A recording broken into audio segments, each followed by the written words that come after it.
भी मैं 25 मरब्बियां वाली कचहरी विच मिले कुर्सी भी जिहदे कोले जमीन के मरब्बे ने उन्होंने थाने कचहरी कुर्सी भी मिलती आ, उन्होंने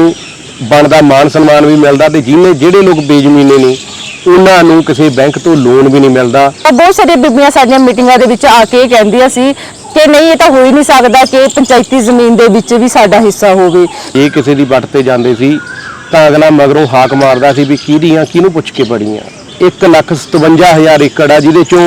लगभग 52-52,000 एकड़ जमीन साडे लोकां दी बनदी आ। किसी तूड़ी दे मसले ते उन्हां नूं 5,000 दी ट्राली ना खरीदनी पवे, उन्हां नूं बल्द कलाम वांगू फ्री दे विच एक ट्राली आ जिहड़ी ਉਹ मिल जाए। पर जे साडे समाज की ये हालत आ तां चाहे वो जिद्दी मर्जी वड्डी पदवी ते चले जाण, वो बुकत साडी फिर भी सानूं दलित कह के दबे हुए कह के ही बुलाया जाऊ। जदों वो भावें सोहनी पग बन लैण, भावें सोहने कपड़े पा लैण, भावें सोहनी गड्डी 'च घुम लैण, पर उन्हां दे मत्थे दे उत्ते लग्गिया वो टैग भी SC लोक ने, ये कदे नहीं जांदा।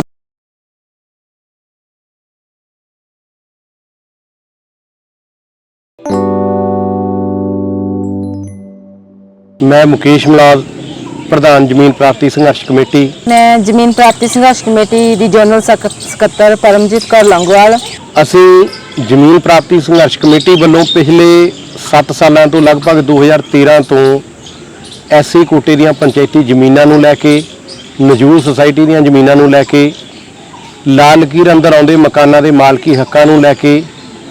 लोड़वंद परिवारां नूं प्लाटां दी मंगां नूं लैके असीं लगातार इस जमीन दे उत्ते संघर्ष कर रहे हैं। जिहड़े पढ़े लिखे SC समाज के लोग ने उन्हां नाल जिहड़े देशां विदेशां 'च बैठे इस गल का सुपना तो लैंदे आ भी साडा समाज आ जिहड़ा वो वधिया बने। उस बेगमपुरे का सुपना जिहड़ा श्री गुरु रविदास महाराज ने लिया सी कि ऐसा चाहूँ राज मैं जहाँ मिले सबन को अन्न, छोट बड़े सब बसे रविदास रहे प्रसन्न। उस बराबरता वाले समाज का सुपना तो सारे लोग देखते हैं। बाबा साहब अंबेडकर के सुपने नूं लैके भी साडे समाज दे विच जिहड़ी ऊच नीच आ वो ना रहे। मैं इस जमीन प्राप्ति संघर्ष कमेटी विच 2014 तो जिहड़ी एज ए डिस्ट्रिक्ट लीडर काम कर रही हाँ। असीं इस जथेबंदी का जो मेन मकसद आ वो उन्हां लोकां नूं जो गरीब ने ते SC शेड्यूल्ड कास्ट नाल संबंध रखते नेगे, जिन्हां नूं हर एक साधन दे विच जिन्हां नूं बाहर किता होया, चाहे वो जमीन आ, चाहे वो रोजगार आ, चाहे वो सिक्ख्या आ, कहण नूं ये वेख्या जांदा कि हाँ इन्हां नूं रिजर्वेशन आ, इन्हां नूं सारे हक ने। बहुत नजूर सोसाइटी की जमीन का मामला शुरू हुंदा जिन्हों लैके असीं इकट्ठे होकर जिहड़ा वो जमीन का कब्जा लैंदे आ, और जदों उस जमीन के कब्जे तो बाद लगभग 6 महीने बाद असीं उस परिवार के घर दे विच बैठ के रोटी खा रहे हैं तो असीं अपनी उस माता नाल गल करदे आ कि माता हुण तां बहुत वधिया हो गया, अपने कोले वधिया घर दे दाने हो गए तो 4 पैसे आउण लग गए। तो उन्होंने एक गल कही कि दाने तो चलो पहला भी साडे घर का गुजारा जिहड़ा ठीक चलदा सी, पर साडे घर दे विच जिहड़ा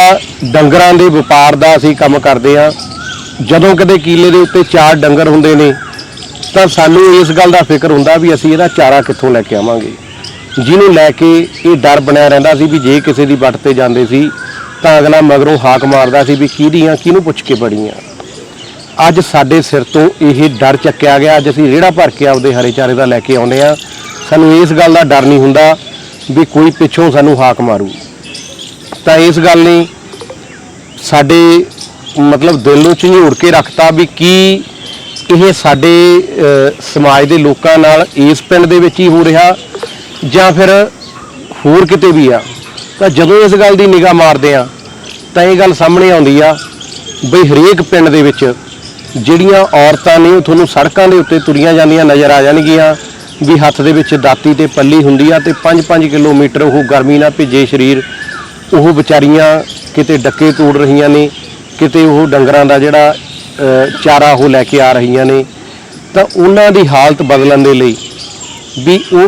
वट्टां दे उत्ते उन्हां नूं जलील ना होना पवे जो उस परिवार ने संताप हंडाया, और हर घर की वो औरत जिहड़ा संताप हंडा रही आ भी उसदा हल की आ। तो जदों इस चीज़ के उत्ते असीं नज़र मारी तो असीं इन्हां जमीनां दे मामले नूं देखिआ भी इन्हां जमीनां करके ਸਾਡੀ ਹਾਲਤ ਆ ਜਿਹੜੀ ਇਹ ਬਣੀ ਹੋਈ ਆ, ਕਿਉਂਕਿ ਸਾਡੇ ਲੋਕ ਬੇਜ਼ਮੀਨੇ ਨੇ। ਇਸੇ ਕਰਕੇ ਜਿਹੜਾ ਸਾਡੀ ਸਮਾਜ ਦੇ ਅੰਦਰ ਕੋਈ ਬੁੱਕਤ ਨਹੀਂ ਹੈ। ਸਾਰੇ ਲੋਕ ਇਹ ਰੌਲਾ ਪਾਉਂਦੇ ਨੇ ਕਿ ਇਹਨਾਂ ਨੂੰ ਨੌਕਰੀਆਂ ਮਿਲਦੀਆਂ ਨੇ, ਇਹਨਾਂ ਨੂੰ ਸਾਰੇ ਅਧਿਕਾਰ ਨੇ, ਪਰ ਜਦੋਂ ਅਸੀਂ ਗਰਾਊਂਡ ਵਿੱਚ ਵਿਚਰਦੇ ਹਾਂ, ਖਾਸ ਕਰਕੇ ਜਥੇਬੰਦੀ ਬਣਾ ਕੇ ਜਦੋਂ ਅਸੀਂ ਗਰਾਊਂਡ 'ਤੇ ਵਿਚਰੇ ਤਾਂ ਕਿਸੇ ਵੀ ਇਹੋ ਜਿਹੇ ਜਿਹੜੇ ਸਾਨੂੰ ਉਹ ਲੋਕ ਜਿਹੜੇ ਸੰਵਿਧਾਨ ਦੇ ਵਿੱਚ ਚਾਹੇ 33% ਹਿੱਸਾ ਜਿਹੜਾ ਉਹਨਾਂ ਦੇ ਨਾਮ ਬੋਲਦਾ ਕਿਸੇ ਵੀ ਖੇਤਰ ਦੇ ਵਿੱਚ, ਪਰ ਗਰਾਊਂਡ ਦੇ ਵਿੱਚ ਇਹ ਅਸਲੀਅਤ ਨਹੀਂ ਹੈ। ਜੇ ਅਸਲੀਅਤ ਹੁੰਦੀ ਤਾਂ ਸੰਗਰੂਰ ਜ਼ਿਲ੍ਹੇ ਦੇ ਵਿੱਚ ਪੰਚਾਇਤੀ ਜ਼ਮੀਨ ਦੇ ਤੀਜੇ ਹਿੱਸੇ ਦੀ ਲੜਾਈ ਇੰਨੇ ਵਿਸ਼ਾਲ ਰੂਪ ਵਿੱਚ ਨਾ ਉੱਭਰਦੀ। ਬਹੁਤ ਸਾਰੀਆਂ ਬੀਬੀਆਂ ਸਾਡੀਆਂ ਮੀਟਿੰਗਾਂ ਦੇ ਵਿੱਚ ਆ ਕੇ ਇਹ ਕਹਿੰਦੀਆਂ ਸੀ ਕਿ ਨਹੀਂ, ਇਹ ਤਾਂ ਹੋ ਹੀ ਨਹੀਂ ਸਕਦਾ ਕਿ ਪੰਚਾਇਤੀ ਜ਼ਮੀਨ ਦੇ ਵਿੱਚ ਵੀ ਸਾਡਾ ਹਿੱਸਾ ਹੋਵੇ, ਵੀ ਸਾਨੂੰ ਉਹ ਉੱਚ ਜਾਤੀ ਲੋਕ ਕਿਵੇਂ ਦੇ ਦੇਣਗੇ ਇਹ ਹਿੱਸਾ, ਇਹ ਤਾਂ ਉਹਨਾਂ ਦੀ ਮਾਲਕੀ ਆ, ਅਸੀਂ ਤਾਂ ਸਿਰਫ ਉਹਨਾਂ ਦੇ ਖੁਰਲੀਆਂ ਦੇ ਵਿੱਚ ਜਾਂ ਉਹਨਾਂ ਦੇ ਸਿਰ ਹੀ ਕਰ ਸਕਦੇ ਹਾਂ ਘਰਾਂ 'ਚ ਜਾ ਕੇ, ਜਾਂ ਫਿਰ ਇੱਕ ਦੁੱਧ ਦੇ ਗਲਾਸ ਬਦਲੇ ਉਹਨਾਂ ਦੀਆਂ ਪਾਥੀਆਂ ਪੱਥ ਕੇ ਆ ਸਕਦੇ ਹਾਂ, ਜਾਂ ਇੱਕ ਪਾਥੀਆਂ ਦੇ ਟੋਕਰੇ ਵਾਸਤੇ ਉਹਨਾਂ ਦੇ ਘਰ ਦਾ ਕੰਮ ਕਰਾ ਸਕਦੇ ਹਾਂ, ਉਹਨਾਂ ਦੇ ਕੱਪੜੇ ਧਵਾ ਸਕਦੇ ਹਾਂ, ਵੀ ਸਾਡਾ ਤਾਂ ਇੰਨਾ ਕੀ ਜਿਹੜਾ ਅਧਿਕਾਰ ਖੇਤਰ ਹੈਗਾ ਆ। ਅਸੀਂ 2014 ਦੇ ਵਿੱਚ ਜਿਹੜਾ ਸੰਘਰਸ਼ ਆ ਉਹ ਸ਼ੁਰੂ ਕੀਤਾ ਕੁਝ ਮੰਗਾਂ ਨੂੰ ਤੈਅ ਕਰਕੇ, ਜਿਹਦੇ 'ਚ ਪਹਿਲੀ ਮੰਗ ਪੰਚਾਇਤੀ ਜ਼ਮੀਨ ਦੀ, ਜਿਹਦੇ ਵਿੱਚ ਤੀਜਾ ਹਿੱਸਾ ਐਸਸੀ ਭਾਈਚਾਰੇ ਲਈ ਰਿਜ਼ਰਵ ਰੱਖਿਆ ਗਿਆ, ਤਾਂ ਜੋ ਉਸ ਜ਼ਮੀਨ ਨੂੰ ਲੈ ਕੇ ਜਿਹੜੇ ਦੱਬੇ ਕੁਚਲੇ ਲੋਕ ਨੇ, ਜਿਹੜੇ ਅੱਜ ਵੀ ਗੁਰਬਤ ਦੀ ਜ਼ਿੰਦਗੀ ਜਿਉ ਰਹੇ ਨੇ, ਉਸ ਜ਼ਮੀਨ 'ਚ ਆਪਦਾ ਹਰਾ ਚਾਰਾ ਬੀਜ ਕੇ, ਆਪਦੇ ਜੋਗੇ ਦਾਣੇ ਬੀਜ ਕੇ ਆਪਦੇ ਪਰਿਵਾਰ ਦਾ ਗੁਜ਼ਾਰਾ ਚਲਾ ਸਕਣ। ਪਰ ਉਹ ਜਦੋਂ ਪਿੰਡਾਂ ਦੇ ਵਿੱਚ ਦੇਖਿਆ ਤਾਂ ਉਹ ਜ਼ਮੀਨ ਵੀ ਉਹਨਾਂ ਲੋਕਾਂ ਨੂੰ ਨਹੀਂ ਮਿਲਦੀ, ਭਾਵੇਂ ਉਹ ਰਿਜ਼ਰਵ ਰੱਖੀ ਗਈ ਆ, ਕਿਉਂਕਿ ਸਰਕਾਰ ਨੇ ਉਹਦੇ ਅੰਦਰ ਵੀ ਖੁੱਲੀ ਬੋਲੀ ਦਾ ਜਿਹੜਾ ਕਾਨੂੰਨ ਆ ਉਹ ਬਣਾਤਾ ਵੀ ਜਿਹੜਾ ਤੁਹਾਨੂੰ ਰੇਟ ਵੱਧ ਲਾਊਗਾ ਉਹਨੂੰ ਇਹ ਜ਼ਮੀਨ ਦੇਵਾਂਗੇ। ਪਿੰਡ ਦੇ ਐਸੀ ਭਾਈਚਾਰੇ ਨੂੰ ਪਤਾ ਹੀ ਨਹੀਂ ਸੀ ਕਿ ਕਾਨੂੰਨ ਬਣਿਆ ਹੋਇਆ ਆ ਕਿ ਤੀਜਾ ਹਿੱਸਾ ਬੋਲੀ ਤੇ ਸਿਰਫ ਤੁਸੀਂ ਦੇ ਸਕਦੇ ਹੋ, ਉਹਦੀ ਕੋਈ ਹੋਰ ਉੱਚ ਜਾਤੀ ਜਿਹੜਾ ਬੋਲੀ ਨਹੀਂ ਦੇ ਸਕਦਾ, ਤੇ ਨਾ ਹੀ ਉਹ ਡੰਮੀ ਬੋਲੀ ਕਰਾ ਕੇ ਉਹਦੀ ਵਾਹੀ ਕਰ ਸਕਦਾ। ਇਹ ਕਾਨੂੰਨ ਦੇ ਵਿੱਚ ਹੈਗਾ, ਪਰ ਸਮੱਸਿਆ ਉੱਥੇ ਆ ਕੇ ਖੜਦੀ ਹੈ ਕਿ ਜੇ ਉਹ ਬੋਲਦੇ ਨੇ ਤਾਂ ਉਹਨਾਂ ਨੂੰ ਤਰ੍ਹਾਂ ਤਰ੍ਹਾਂ ਦੇ ਜਾਤੀ ਸੂਚਕ ਸ਼ਬਦ ਬੋਲ ਕੇ, ਖਾਸ ਕਰਕੇ ਇਹਦੇ ਵਿੱਚ ਇਹ ਹੈਗਾ ਕਿ ਜਿਹੜੀ ਪੰਚਾਇਤੀ ਜ਼ਮੀਨ ਦਾ ਤੀਜਾ ਹਿੱਸਾ ਹੈ ਉਹ ਜ਼ਿਆਦਾਤਰ ਸਾਡੀਆਂ ਜਿਹੜੀਆਂ ਔਰਤਾਂ ਨੇਗੀਆਂ ਉਹਨਾਂ ਨਾਲ ਸੰਬੰਧ ਆ, ਕਿਉਂਕਿ ਸਾਡੇ ਜਿਹੜੇ ਮਰਦ ਵੀਰ ਨੇ ਉਹ ਤਾਂ ਸ਼ਹਿਰਾਂ ਦੇ ਵਿੱਚ ਕਿਸੇ ਨਾ ਕਿਸੇ ਤਰੀਕੇ ਨਾਲ ਕੋਈ ਦਿਹਾੜੀ ਆ ਜਾਂਦਾ, ਕੋਈ ਆਪਣਾ ਨਿੱਜੀ ਕੰਮਕਾਰ ਕਰਨ ਆ ਜਾਂਦਾ, ਪਰ ਜਿਹੜਾ ਖੇਤਾਂ ਦੇ ਵਿੱਚ ਦਾਤੀ ਪੱਲੀ ਚੱਕ ਕੇ ਫਿਰਨਾ ਪੈਂਦਾ ਦੂਜੀਆਂ ਵੱਟਾਂ ਤੇ, ਉਹ ਜਿਹੜੀ ਅਸ਼ਲੀਲਤਾ ਤੇ ਜਿਹੜੀ ਜਲੀਲਤਾ ਤੇ ਜਿਹੜਾ ਸ਼ੋਸ਼ਣ ਸਾਡੇ ਬੀਬੀਆਂ ਸਹਿੰਦੀਆਂ ਨੇ ਉਹ ਉਹਨਾਂ ਮਰਦ ਨਹੀਂ ਸਹਿੰਦੇ। ਜਿਹਦਾ ਸਿੱਧਾ ਮਤਲਬ ਆ ਬਈ ਜੇ ਐਸੀ ਸਮਾਜ ਦੇ ਵਿੱਚ ਵੀ ਕੋਈ ਰੇਟ ਚੜਾ ਕੇ ਲਾਉਂਦਾ ਤਾਂ ਉਹਨੂੰ ਜ਼ਮੀਨ ਮਿਲੂ, ਅਸਲ ਜਿਹਦੇ ਲਈ ਰਿਜ਼ਰਵ ਹੋਈ ਆ ਉਹਨੂੰ ਉਹ ਜ਼ਮੀਨ ਨਹੀਂ ਮਿਲਣੀ। ਜਿਹਦੇ ਕਰਕੇ ਪਿੰਡਾਂ ਦੇ ਵਿੱਚ ਜਿਹੜੇ ਜਰਨਲ ਭਾਈਚਾਰੇ ਨਾਲ ਲੋਕ ਸੰਬੰਧਿਤ ਨੇ ਉਹ ਆਪਦਾ ਬੰਦਾ ਉਹ ਜ਼ਿਮੀਂਦਾਰ ਖੜਾ ਕਰਦੇ ਨੇ ਐਸੀ ਚੋਂ, ਉਹ ਤੋਂ ਬੋਲੀ ਲਵਾਉਂਦੇ ਨੇ। ਔਰ ਪਹਿਲੀ ਵਾਰ 2014 ਦੇ ਵਿੱਚ ਜਦੋਂ ਮਈ ਮਹੀਨੇ ਦੇ ਵਿੱਚ ਇਹ ਬੋਲੀਆਂ ਸ਼ੁਰੂ ਹੁੰਦੀਆਂ ਨੇ ਤਾਂ 14 ਮਈ ਨੂੰ ਬਲਦ ਕਲਾਂ ਦੀ ਬੋਲੀ ਆ ਜਿਹੜੀ ਉਹ ਰੋਕੀ ਜਾਂਦੀ ਆ, ਜਿੱਥੇ ਸਾਰੇ ਐਸੀ ਸਮਾਜ ਦੇ ਲੋਕ ਇਕੱਠੇ ਹੋ ਕੇ ਮੰਗ ਕਰਦੇ ਨੇ ਵੀ ਅਸੀਂ 144 ਪਰਿਵਾਰ ਆ, ਅਸੀਂ ਇਕੱਠੇ ਹੋ ਕੇ ਖੇਤੀ ਕਰਨਾ ਚਾਹੁੰਦੇ ਆ, ਸਾਨੂੰ ਇਹ ਜ਼ਮੀਨ ਘੱਟ ਰੇਟ ਦੇ ਉੱਤੇ ਦਿੱਤੀ ਜਾਵੇ। ਤਾਂ ਉਹਨਾਂ ਦੇ ਵਿੱਚੋਂ ਹੀ ਕੁਝ ਲੋਕਾਂ ਨੂੰ ਜਿਹੜਾ ਲਾਲਚ ਦੇ ਕੇ ਉਹ ਬੋਲੀ ਵਾਸਤੇ ਖੜਾ ਕੀਤਾ ਜਾਂਦਾ, ਔਰ ਜਦੋਂ ਉਹ ਬੋਲੀ ਲਾਉਂਦੇ ਨੇ ਤਾਂ ਪੈਸੇ ਭਰਨ ਵਾਲੇ ਪਿੰਡ ਦੇ ਉਹੀ ਤਕੜੇ ਜਿਹੜੇ ਧਨਾੜ ਲੋਕ ਨੇ ਤੇ ਉਹ ਗਰੀਬ ਲੋਕ ਉਹਨਾਂ ਤੋਂ ਮਤਲਬ ਉਹ ਰੁਪਈਆ ਭਰਾ ਕੇ ਆਪਦੇ ਕੋਲ ਜ਼ਮੀਨ ਲੈ ਜਾਂਦੇ ਸੀ। ਇਸ ਤੋਂ ਪਹਿਲਾਂ ਹੁਣ ਤੱਕ ਚੱਲਦਾ ਰਿਹਾ, ਪਰ ਬਲਦ ਕਲਾਂ ਦੇ ਵਿੱਚ ਅਸੀਂ ਉਸ ਬੋਲੀ ਨੂੰ ਰੋਕਿਆ। ਉਸ ਬੋਲੀ ਨੂੰ ਰੋਕਣ ਦੇ ਬਦਲੇ ਸਾਨੂੰ 2-2 ਮਹੀਨੇ ਜੇਲ੍ਹ ਦੇ ਵਿੱਚ ਵੀ ਲਾਉਣੇ ਪਏ, ਪਰ ਅਸੀਂ ਇਸ ਗੱਲ ਤੇ ਮਿੱਥ ਕੇ ਲੱਗੇ ਸੀ ਵੀ ਜੇ ਸਾਡੇ ਲੋਕਾਂ ਦੇ ਹਾਲਾਤ ਬਦਲਨੇ ਨੇ ਤਾਂ ਸਾਨੂੰ ਇਸ ਜ਼ਮੀਨ ਦੀ ਲੜਾਈ ਲੜਨੀ ਪੈਣੀ ਆ, ਔਰ ਉਹਨੂੰ ਪੱਕੇ ਤੌਰ ਤੇ ਸਾਡੇ ਲੋਕਾਂ 'ਚ ਲਿਆਉਣ ਲਈ ਸਾਨੂੰ ਇਹ ਸੰਘਰਸ਼ ਲੜਨਾ ਪੈਣਾ। ਔਰ ਉਹਦੀ ਜਦੋਂ ਸ਼ੁਰੂਆਤ ਕੀਤੀ ਤਾਂ ਭਾਵੇਂ ਬਹੁਤ ਸਾਰੇ ਪਰਚੇ ਦਰਜ ਹੋਏ, ਬਹੁਤ ਸਾਰੇ ਪਿੰਡਾਂ ਨੂੰ ਜਿਹੜਾ ਜੇਲ੍ਹਾਂ ਦੇ ਵਿੱਚ ਵੀ ਜਾਣਾ ਪਿਆ, ਪੁਲਿਸ ਦਾ ਵੀ ਤਸ਼ੱਦਦ ਝੱਲਿਆ, ਪੇਂਡੂ ਧਨਾੜ ਚੌਧਰੀਆਂ ਦਾ ਵੀ ਤਸ਼ੱਦਦ ਝੱਲਿਆ, ਪਰ ਅਖੀਰ ਨੂੰ ਅੱਜ 2014 ਤੋਂ 2022 ਤੱਕ ਅਸੀਂ ਲਗਭਗ 15,000 ਬਿੱਘਾ ਜ਼ਮੀਨ 100 ਦੇ ਕਰੀਬ ਪਿੰਡਾਂ ਦੇ ਵਿੱਚ ਲੈਣ 'ਚ ਕਾਮਯਾਬ ਹੋਏ ਆ। ਉਹਨਾਂ ਪਿੰਡਾਂ 'ਚ ਕੋਈ ਵੀ ਔਰਤ ਦਾਤੀ ਪੱਲੀ ਚੱਕ ਕੇ ਕਿਸੇ ਦੀ ਵੱਟ ਤੇ ਨਹੀਂ ਜਾਂਦੀ, ਸਾਡਾ ਆਪਦਾ ਹਰਾ ਚਾਰਾ। ਔਰ ਦੂਜੀ ਗੱਲ,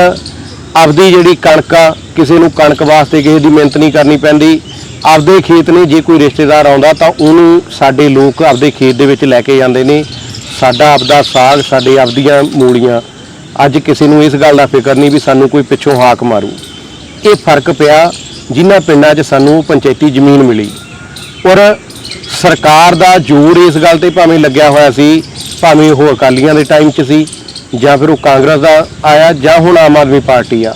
ਵੀ ਇਹਨਾਂ ਕੋਲੋਂ ਜ਼ਮੀਨ ਨਾ ਰਹੇ, ਕਿਉਂਕਿ ਜ਼ਮੀਨ ਮਿਲਣ ਨਾਲ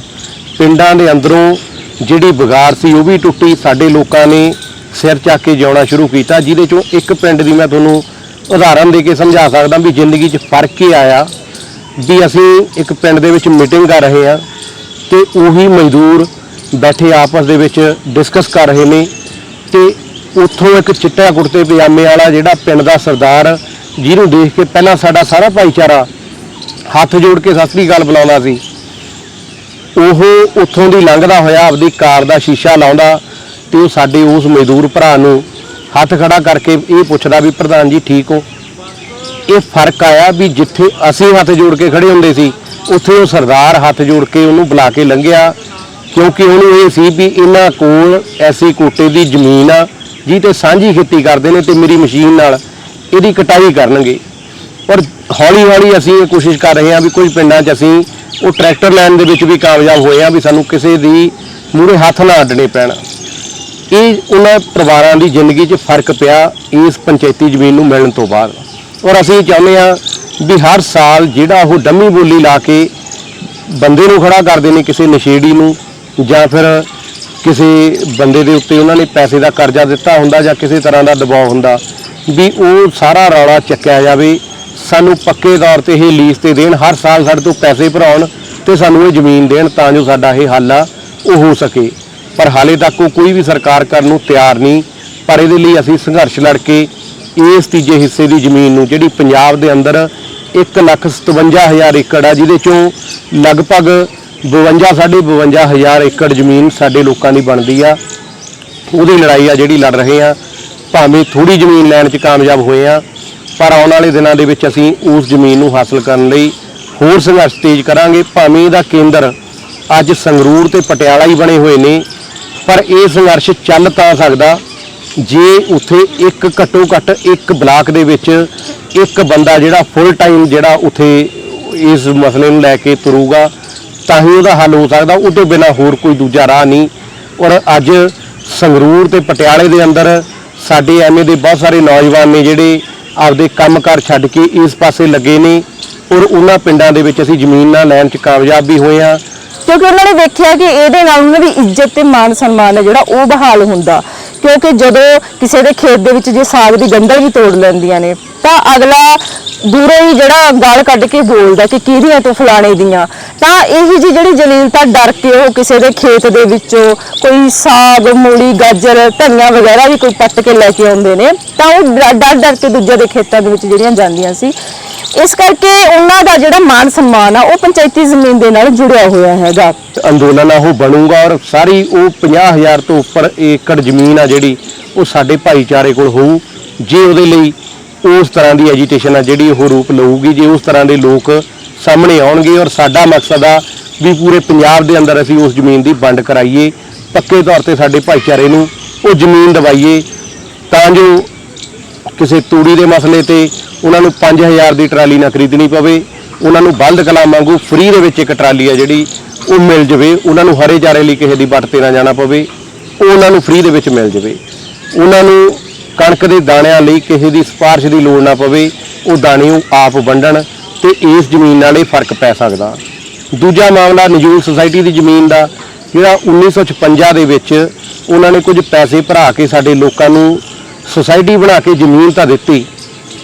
ਪਰ ਉਸ ਸੁਸਾਇਟੀ ਨੂੰ ਕੋਈ ਵੀ ਐਵੇਂ ਦੀ ਸੁਵਿਧਾ ਨਹੀਂ ਦਿੱਤੀ ਜਿਹਦੇ ਰਾਹੀਂ ਉਹਨਾਂ ਸੁਸਾਇਟੀਆਂ ਨੂੰ ਚਲਾਇਆ ਜਾ ਸਕੇ ਜਾਂ ਉਸ ਜ਼ਮੀਨ ਨੂੰ ਹੋਰ ਉਪਜਾਊ ਕੀਤਾ ਜਾ ਸਕੇ। ਜਦੋਂ ਭਵਿੱਖ ਦੇ ਵਿੱਚ ਸਿੱਖ ਇਤਿਹਾਸ ਦੇ ਵਿੱਚ ਝਾਤ ਮਾਰਦੇ ਆ ਤਾਂ ਸਭ ਤੋਂ ਪਹਿਲਾਂ ਜਿਹੜਾ ਬੰਦਾ ਸਿੰਘ ਬਹਾਦਰ ਨੇ ਜ਼ਮੀਨ ਦੇ ਸਵਾਲ ਨੂੰ ਹੱਲ ਕਰਨ ਵਾਸਤੇ ਦਲਿਤਾਂ ਵਾਸਤੇ ਜ਼ਮੀਨ ਦੀ ਗੱਲ ਕਰੀ ਸੀ।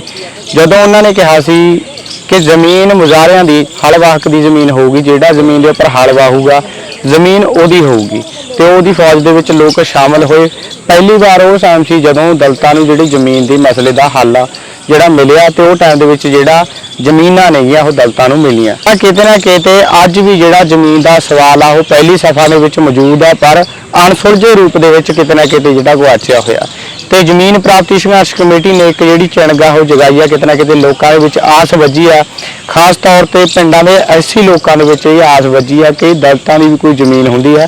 ਤੇ ਉਹ ਜ਼ਮੀਨ ਉਹਨਾਂ ਨੂੰ ਮਿਲ ਸਕਦੀ ਆ। ਸਭ ਤੋਂ ਪਹਿਲਾਂ ਜਦੋਂ ਪੰਚਾਇਤੀ ਜ਼ਮੀਨ ਦੇ ਤੀਜੇ ਹਿੱਸੇ ਪਿੱਛੇ ਲੋਕ ਲੜੇ ਤਾਂ ਨਜ਼ੂਲ ਜ਼ਮੀਨਾਂ ਦੇ ਮਾਲਕਾਨਾ ਹੱਕ ਪਿੱਛੇ ਵੀ ਲੋਕ ਲੜੇ। ਅਕਾਲੀਆਂ ਦੀ ਸਰਕਾਰ, ਕਾਂਗਰਸੀਆਂ ਦੀ ਸਰਕਾਰ, ਉਸ ਤੋਂ ਬਾਅਦ ਇੱਕ ਐਸੀ ਮੁੱਖ ਮੰਤਰੀ ਵੀ ਰਿਹਾ ਤੇ ਹੁਣ ਆਮ ਆਦਮੀ ਪਾਰਟੀ ਦੀ ਸਰਕਾਰ ਆ। ਪਰ 1956 ਤੋਂ ਲੈ ਕੇ 2022 ਤੱਕ ਅੱਜ ਤੱਕ ਜਿਹੜਾ ਨਜ਼ੂਲ ਜ਼ਮੀਨ ਦੇ ਮਾਲਕੀ ਹੱਕ ਦਾ ਜਿਹੜਾ ਮਸਲਾ ਉਹ ਨੋਟੀਫਿਕੇਸ਼ਨ ਜਾਰੀ ਹੋਣ ਤੋਂ ਬਾਅਦ ਵੀ ਅਣਸੁਲਝਿਆ ਪਿਆ ਹੈ। ਤਾਂ ਇਹ ਲੜਾਈ ਆ ਜਿਹੜੀ ਕਿਤੇ ਸੰਗਰੂਰ ਪਟਿਆਲੇ ਤੱਕ ਹੀ ਸੀਮਤ ਹੋ ਸਕਦੀ ਆ। ਜੇ ਹਰ ਬਲਾਕ ਦੇ ਵਿੱਚ ਸਾਡੇ ਕੋਲ ਇੱਕੋ ਬੰਦਾ ਹੋਵੇ ਤਾਂ ਸਾਨੂੰ ਉਹਦੀ ਜ਼ਿੰਮੇਵਾਰੀ ਵੀ ਚੱਕਣੀ ਪੈਣੀ ਆ ਵੀ ਉਹਦਾ ਪਰਿਵਾਰ ਆ, ਉਹਦੇ ਬੱਚੇ ਨੇ, ਉਹ ਜੇ ਕਿਰਾਏ ਤੇ ਰਹਿੰਦਾ ਤਾਂ ਉਹਦੇ ਘਰ ਦਾ ਕਿਰਾਇਆ, ਉਹਦੇ ਘਰ ਦੀ ਰੋਟੀ ਦਾ ਖਰਚਾ ਜਿਹੜਾ ਉਹ ਚਲਾਉਣਾ ਵੀ ਫਿਰ ਆਰਗੇਨਾਈਜੇਸ਼ਨ ਦੀ ਜ਼ਿੰਮੇਵਾਰੀ ਆ। ਜੇ ਉਹ ਨਹੀਂ ਹੋਊ ਤਾਂ ਉਹ ਲਗਾਤਾਰ ਲੰਬਾ ਸਮਾਂ ਜਿਹੜਾ ਉਹ ਕੰਮ ਆ ਉਹ ਨਹੀਂ ਕਰ ਸਕੂ। ਔਰ ਉਹਦੇ ਲਈ ਸਭ ਤੋਂ ਵੱਡੀ ਲੋੜ ਆ ਵੀ ਜਿਹੜੇ ਪੜ੍ਹੇ ਲਿਖੇ ਮੁਲਾਜ਼ਮ ਨੇ, ਚਾਹੇ ਅੱਜ ਉਹ ਪਰਿਵਾਰਕ ਤੌਰ ਤੇ ਸੈਟਲ ਹੋ ਗਏ, ਪਰ ਜੇ ਸਾਡੇ ਸਮਾਜ ਦੀ ਇਹ ਹਾਲਤ ਆ ਤਾਂ ਚਾਹੇ ਉਹ ਜਿੱਡੀ ਮਰਜ਼ੀ ਵੱਡੀ ਪਦਵੀ ਤੇ ਚਲੇ ਜਾਣ, ਉਹ ਬੁੱਕਤ ਸਾਡੀ ਫਿਰ ਵੀ ਸਾਨੂੰ ਦਲਿਤ ਕਹਿ ਕੇ,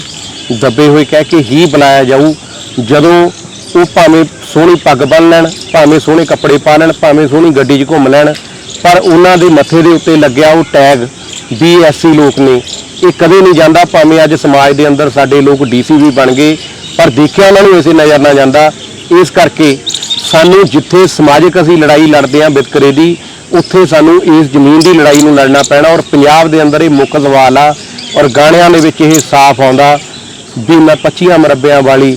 ਕਚਹਿਰੀ ਵਿੱਚ ਮਿਲੇ ਕੁਰਸੀ, ਵੀ ਜਿਹਦੇ ਕੋਲੇ ਜ਼ਮੀਨ ਦੇ ਮਰੱਬੇ ਨੇ ਉਹਨਾਂ ਨੂੰ ਥਾਣੇ ਕਚਹਿਰੀ ਕੁਰਸੀ ਵੀ ਮਿਲਦੀ ਆ, ਉਹਨਾਂ ਨੂੰ ਬਣਦਾ ਮਾਣ ਸਨਮਾਨ ਵੀ ਮਿਲਦਾ, ਤੇ ਜਿਹੜੇ ਲੋਕ ਬੇਜ਼ਮੀਨੇ ਨੇ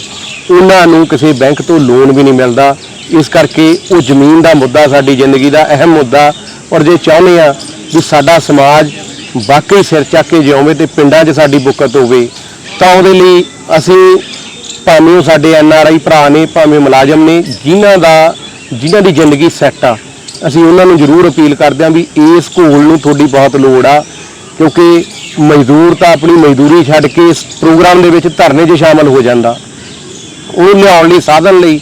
ਉਹਨੂੰ ਜਿੱਥੇ ਉਹ ਦਿਹਾੜੀ ਛੱਡਦਾ ਉੱਥੇ ਉਹਨੂੰ ਉਹਦਾ ਕਿਰਾਇਆ ਵੀ ਆਪਦੇ ਪੱਲਿਓਂ ਦੇਣਾ ਪੈਂਦਾ। ਤੇ ਫਿਰ ਜਥੇਬੰਦੀ ਨੂੰ ਚਲਾਉਣ ਲਈ ਜਿਹੜੇ ਫੰਡਾਂ ਦੀ ਲੋੜ ਆ, ਜੇ ਉਹ ਵੀ ਉੱਥੋਂ ਕਰਦੇ ਆ ਤਾਂ ਉਹ ਗੁਜ਼ਾਰਾ ਜਿਹੜਾ ਚਲਾਉਣਾ ਬਹੁਤ ਔਖਾ। ਇਸ ਕਰਕੇ ਉਹਨਾਂ ਲੋਕਾਂ ਨੂੰ ਅਪੀਲ ਆ ਜਿਹੜੇ ਇਹ ਸੁਪਨਾ ਲੈਂਦੇ ਨੇ ਵੀ ਬਾਬਾ ਸਾਹਿਬ ਦਾ ਸੁਪਨਾ ਪੂਰਾ ਹੋਵੇ, ਰਵਿਦਾਸ ਮਹਾਰਾਜ ਦਾ ਸੁਪਨਾ ਪੂਰਾ ਹੋਵੇ, ਤਾਂ ਉਹ ਸੁਪਨਾ ਤਾਂ ਹੀ ਪੂਰਾ ਹੋ ਸਕਦਾ। ਕਿਉਂਕਿ ਸਾਡੇ ਗੁਰੂਆਂ ਨੇ ਵੀ ਇਹੀ ਕਿਹਾ ਵੀ ਲੜਾਈ ਤਨ ਮਨ ਤੇ ਧਨ ਨਾਲ ਲੜੀ ਜਾਂਦੀ ਆ। ਤਨ ਰੂਪ ਦੇ ਵਿੱਚ ਲੋਕ ਸਾਡੇ ਸੰਘਰਸ਼ਾਂ ਦੇ ਵਿੱਚ ਆ ਜਾਂਦੇ ਨੇ, ਪੁਲਿਸ ਨਾਲ ਟਕਰਾ ਵੀ ਜਾਂਦੇ ਨੇ, ਜ਼ਮੀਨਾਂ 'ਚ ਕਬਜ਼ੇ 'ਚ ਵੀ ਬੈਠ ਜਾਂਦੇ ਨੇ। ਮਨ ਉਹ ਬਣਾ ਕੇ ਲੜਦੇ ਨੇ ਵੀ ਅਸੀਂ ਇਹ ਲੜਾਈ ਜਿੱਤਣੀ ਆ, ਪਰ ਕਿਤੇ ਨਾ ਕਿਤੇ ਧਨ ਦੇ ਰੂਪ ਦੇ ਵਿੱਚ ਜਿਹੜੀ ਮਾਰ ਪੈਂਦੀ ਆ, ਉਹਦੇ ਲਈ ਅਸੀਂ ਜ਼ਰੂਰ ਆਪਣੇ ਲੋਕਾਂ ਨੂੰ ਅਪੀਲ ਕਰਾਂਗੇ ਵੀ ਜਿਹੜੇ ਇਸ ਪੱਖੋਂ ਠੀਕ ਨੇ ਉਹ ਜ਼ਰੂਰ ਇਸ ਪਾਸੇ ਧਿਆਨ ਦੇਣ, ਤਾਂ ਜੋ ਇਸ ਲੜਾਈ ਨੂੰ ਅੱਗੇ ਵਧਾ ਸਕੀਏ